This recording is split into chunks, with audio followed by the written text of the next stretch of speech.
खुदा के लिए रुक जाइए, इस चुगलखोर गुलाम के अंजाम जरूर सुनकर जाइए। बहुत पुराने जमाने में एक बड़े बादशाह का शानदार महल था। उसमें सैकड़ों नौकर और गुलाम रहते थे। उनमें से एक गुलाम था जिसका नाम फरहत था। वो देखने में बहुत सीधा साधा लगता था, मगर उसकी जुबान में जहर भरा हुआ था। फरहत को लोगों की बातें इधर उधर पहुंचाने की बुरी आदत पड़ चुकी थी। इस्लाम में इसे नमीमा चुगली कहा जाता है, यानी लोगों की बातें बढ़ा चढ़ाकर दूसरों तक पहुंचाकर लड़ाई और नफरत पैदा करना। वो अक्सर महल के कोनों में खड़े होकर दूसरों की बातें सुनता और फिर बादशाह के पास जाकर उनमें झूठ मिलाकर पेश करता।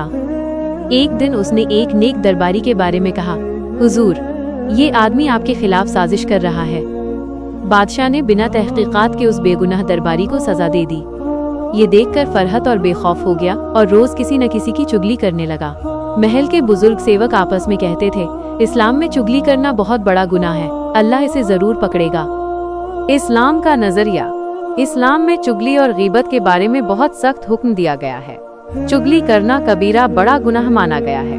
कुरान में गीबत को ऐसा बताया गया है जैसे अपने मरे हुए भाई का गोश्त खाना, यानी बहुत ही घिनौना काम। हदीस में आया है कि चुगलखोर जन्नत में दाखिल नहीं होगा। हजरत मोहम्मद सल्लल्लाहु अलैहि वसल्लम ने फरमाया कि चुगली रिश्तों को तोड़ती है और समाज में फसाद फैलाती है। लेकिन फरहत ने इन बातों की कभी परवाह नहीं की। कहानी आगे। एक रात फरहत ने बहुत डरावना सपना देखा। उसने देखा कि उसकी अपनी जुबान आग में जल रही है और काले सांप बनकर उसे ही काट रही है। वो घबराकर उठ बैठा, लेकिन फिर भी उसने तौबा नहीं की। अगले दिन बादशाह ने एक आलिम, इस्लामी विद्वान से सलाह ली। आलिम ने कहा, हुजूर, जो इंसान चुगली करता है वो भरोसे के काबिल नहीं होता। पहले सच की जांच कीजिए। बादशाह ने छुपकर जांच करवाई। सारा सच सामने आ गया। फरहत ने हमेशा झूठ बोला था, लोगों के बीच नफरत फैलाई थी और कई बेगुनाहों को मुसीबत में डाला था।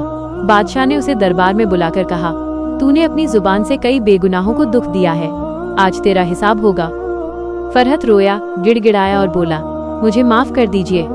लेकिन बादशाह ने उसे महल से निकाल दिया। लोग उससे दूर रहने लगे, क्योंकि इस्लाम में भी कहा गया है कि फसाद फैलाने वाले से बचना चाहिए।